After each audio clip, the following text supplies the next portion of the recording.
Nicolas Canteloup.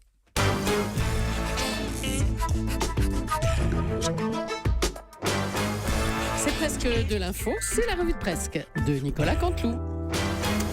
Et aujourd'hui, c'est notre ami Stéphane Bern qui est avec nous. Stéphane. Oh, Julie, Oui. Julie, mes Qu'est-ce qu'il y voisins a d'Europe 1, Oui. Thomas, Natacha, Laurent, Jean-Marc est là. Dites donc, France Inter était encore en grève. C'est à nous de parler de la disparition du plus grand écrivain allemand, du coup, c'est ça, hein, Günter Grass. Günter Grass, enfin, l'auteur du livre Le Tambour, 1960, je prends mes fiches, adapté au cinéma avec cette palme d'or à Cannes en 1979, le Crabe Tambour. Oui, apparemment, Natacha, par Natacha, oui, tout le monde s'en fout, je vois. Mais non, on a tous vu ce film alors, Stéphane. En tout cas, ce que je peux vous dire, c'est que cette disparition... Ouais, Oui, c'est bien, ça. oh, bien. Ouais, c'est le tambour et non pas le crabe. Elle est quand même au-dessus du lot, Natacha. Bravo. Essaye de nous piéger, Stéphane. En fait. Oui, bah oui, Je me disais, il y a un truc qui va pas. vérifier. En tout cas, ce que je peux vous dire, Thomas, c'est que cette disparition a mis en émoi le ministère de la Culture et sa ministre, bien sûr, Flore Pellerin. Ah, elle aime beaucoup Günter Grass. Ah, pas du tout. Non, elle ne connaît même pas, mais elle a dû partir en courant acheter un de ses livres au libraire en bas de chez elle avec un faux nez, une moustache. Oh là là, non. Oh non, c'est vrai, vous avez raison. Oh non, j'ai mauvais esprit. Mauvais Non, mais esprit. voilà, ça y est, je sens que je suis chaud pour les titres. Eh bien, on vous écoute, Stéphane. Nos régions ont du talent. Marion Maréchal Le Pen sera donc la candidate en région PACA. Alors avant la région PACA, souvenez-vous, c'était quoi? C'était Pagnol, c'était la gloire de mon père, le château de ma mère. Mais avec Marion, ce sera le racisme de mon grand-père. Chacun son livre. Et stock. Oh, c'est bien, je le fais bien stock. Ah, parfait, parfait. Paris candidate. La capitale est donc officiellement candidate à l'organisation des JO 2024. Oh, écoutez, ce sera formidable. Moi, j'en suis certain, c'est ces JO à Paris. Alors, les compétitions de tir à l'arc se feront au Champ de Mars, j'imagine déjà, le tennis à Roland-Garros, l'athlétisme au Stade de France, le marathon en région PACA. Et oui, pardon. Oui, parce que ce sera la seule petite entorse, Julie, à Paris. Ah bon? Hein, oui, parce que le Sud veut absolument organiser le marathon. Hein, vous savez, tirer avec un pistolet, voir des noirs se barrer à 42 km en courant, c'est le rêve de certains en région PACA. Ok. Médecine, oh ça va vous plaire. Médecine. Une Allemande âgée de 65 ans est actuellement, aucun rapport, est actuellement enceinte de quadruplé. Et oui, ça, Jean-Marc le savait. Alors, tout le monde critique, mais oui, on critique, mais c'est très pratique d'être enceinte quand vous êtes grand-mère. Parce qu'après l'accouchement, elle pourra acheter des couches, non seulement pour ses 4 enfants, mais aussi pour elle. Et puis c'est pas. Oh Stéphane, oh là là. Bon, alors je vais aller de façon plus pragmatique. Allons-y. Grossesse donc du 3e âge toujours, c'est vraiment pratique d'être enceinte à 65 ans parce qu'à cet âge-là, ses seins sont tellement bas qu'elle n'aura pas besoin de prendre ses enfants dans ses bras pour les allaiter. Oh, ça continue, mais ça va. Je sens que je vais trop loin. Si vous avez un rôle de cœur, c'est normal, c'est que vous avez l'image. Ah bah oui, voilà, merci. Donc c'est moi j'ai un malin. discours très imagé. Allez, on vous laisse, Stéphane, ça ira. France 3 a diffusé hier soir un documentaire événement. Mon père, ce héros, Jean-Marc Ayrault. Ce documentaire, c'est votre fille qui l'a réalisé, d'où le titre d'ailleurs. Hein. Oui, tout à fait, c'est vrai. Merci de le souligner. Ça fait très plaisir pour le papa que je suis. Mon père, ce héros, c'est une belle idée. Oui. Fille, hein. C'est fou, moi je suis resté 2 ans à Matignon et je n'ai pas eu de belle idée, mais ma fille a eu cette belle idée. Ce matin, en tout cas, vous souriez, monsieur Mandini, mais moi j'ai disons-le, une bonne nouvelle à vous annoncer. Ah bon, laquelle?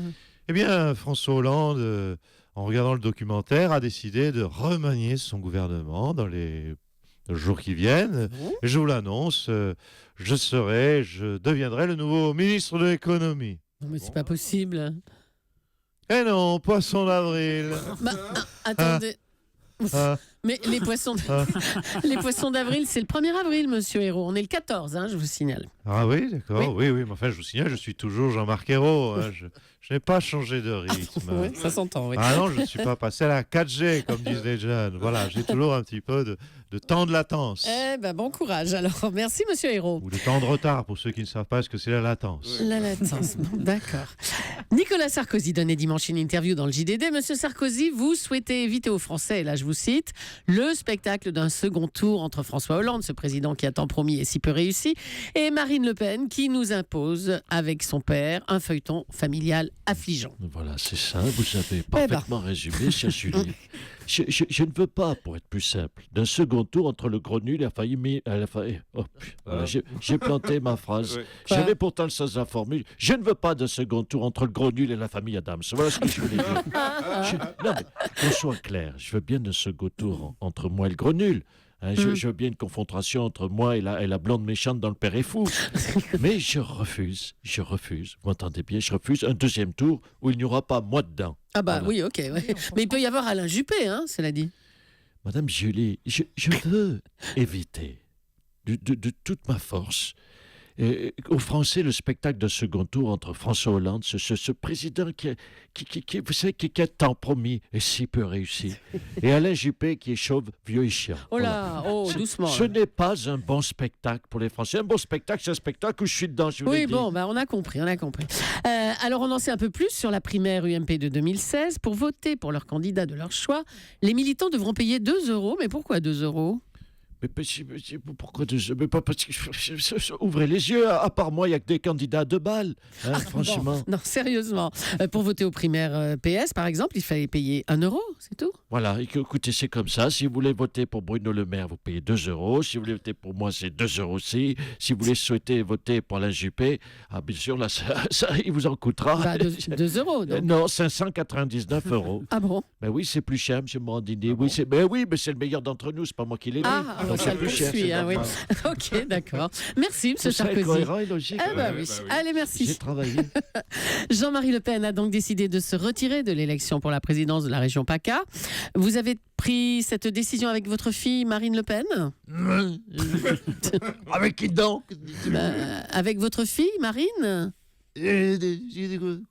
Pardonnez-moi, je ne connais pas cette personne. Ouais. Il faudrait faire peut-être, je ne sais pas, des tests ADN pour prouver un éventuel lien de filiation, de parenté, n'est-ce pas? Alors ce que je peux vous dire, c'est qu'entre Marion et Marine, mon choix est fait, car malheureusement, le racisme a sauté une génération. Et c'est fort regrettable, je le constate. Vous avez toujours eu une relation difficile avec votre fille Marine? Mais pas du tout. Pourquoi dites-vous ça? Du tout. Monsieur Soto, Oui, plutôt que monsieur de Le Pen. sourire de façon classique. C'est votre pas du tout qui me fait rire. Il me souvient que quand Marine était petite et qu'elle rentrait de l'école avec une mauvaise note, comme un 14 sur 20, je la giflais.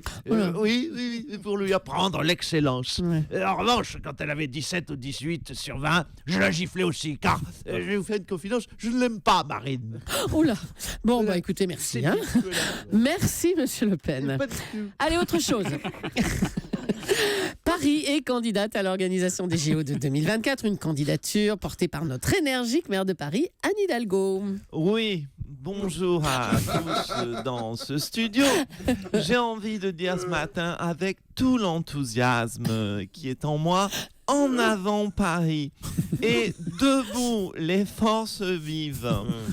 Et non, mais rester assise, Mme Polony, c'était une expression. Je le dis, la course folle pour ces JO, enfin les Jeux Olympiques, puisque les Jeux Olympiques s'appellent par contraction les JO. J pour Jeux et O pour Olympique. Cette course folle est lancée et démarre à 49 à l'heure. Non, l'expression, c'est démarrer à 100 à l'heure. Oui, mais bon, à Paris, vous le savez, chère Julie Leclerc, même si je sais que vous n'aimez pas qu'on cite votre patronyme, C'est pas mais faux. il faut le revendiquer. Chère Madame Julie, je ne sais pas ce qui vous sied le mieux, mais bon, bref, l'expression, c'est peut-être 100 à l'heure, mais à la Paris, vous savez que c'est limité à 50, sinon Ah bah on oui, prend ça on une le truc. sait, oui. Alors, Voilà, quels j'ai sont... éloigné le cœur de la vanne, du coup, c'est moins drôle. Mais si, on a bien compris quand même. Alors, dites-nous, quels sont les atouts de Paris? Alors, les atouts de Paris, quels sont-ils? C'est tout d'abord, Paris, qu'est-ce que c'est? Paris, il faut se mettre autour d'une table pour réfléchir à ce qu'est Paris. On n'est pas couché. Paris, c'est une ville, une agglomération, on peut dire aussi une mégapole, bref, une grosse bourgade. Et une grosse bourgade, attention, connue internationalement partout dans le monde. Oui, bon. Et surtout, Paris, ne m'interrompez pas à chaque fin de phrase. Merci. Surtout, Paris 2024, c'est l'assurance de ne pas perdre contre Londres en 2012, car c'est là où nous avons fait preuve de stratégie. C'est que Londres ne se présentera pas, donc nous avons, je pense, peu de chances de perdre contre Londres, contrairement à 2012. Oh, l'anesthésiste. Bertrand Delanoë, bonjour. Alors, vous étiez candidat malheureux au JO 2012. Vous êtes maintenant derrière Anne Hidalgo ? Oui, bien sûr. Non. Mon âne, mon Hidalgo, mon Espingouine va très certainement réussir, vous l'aurez noté, là où j'avais lamentablement échoué, certains le diront. Ah non, mais moi j'ai pas dit ça. Hein. Mais on peut essayer de comprendre. Aimable. On peut essayer de comprendre ce qui nous a manqué alors en 2012. Oui, on peut aussi se demander ce qu'on a fait peut-être en trop. Moi, j'avais David Douillet pour présenter le dossier. Ah. Non, mais ne souriez pas, je n'ai pas dit que c'était un handicap. Je dis que les 153 kilos de David Douillet, ça peut ralentir une équipe. Il faut reconnaître que les JO, c'est une opportunité formidable pour Paris Centre, mais aussi pour le Grand Paris. Hein. Vous voulez très certainement parler de Paris et de sa petite couronne, que vous connaissez très bien, je crois. Mais au-delà du fait que ma petite couronne est dans mon Grand Paris, Oh non, l'important... oh non, allez. Je parle urbanisme, monsieur Mandini. L'important, c'est de se projeter... Vous voulez qu'on parle de ma grosse bourgade de Paris ? Non, c'est bon. L'important, c'est de se projeter en 2024. Mais attendez. Confirme. Non, mais attendez, Bertrand. En 2024, Anne Hidalgo ne sera plus maire. C'est ça qui est formidable avec les Jeux Olympiques. On met tout un bordel hors de prix en place qu'on refourgue à son successeur. C'est la magie de Paris des Jeux Olympiques. C'est ça, la vie politique. Merci Bertrand Delanoë. Arnaud Montebourg, bonjour. Enfin Vous avez entendu J'attendais mon tour. Bah oui, le PDG du slip français qui est venu et qui m'a offert un magnifique exemplaire de son slip français orange. Vous connaissez bien cette marque, j'imagine, Made in France. Cherche auto.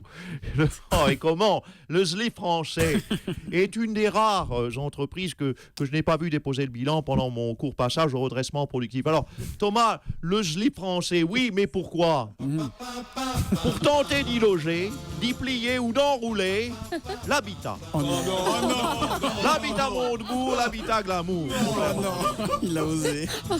Merci Arnaud Montebourg, on va vous laisser tranquille. Merci également à Nicolas Canteloup qu'on retrouve en direct demain, juste avant 9h moins le quart. Bonne journée Nicolas.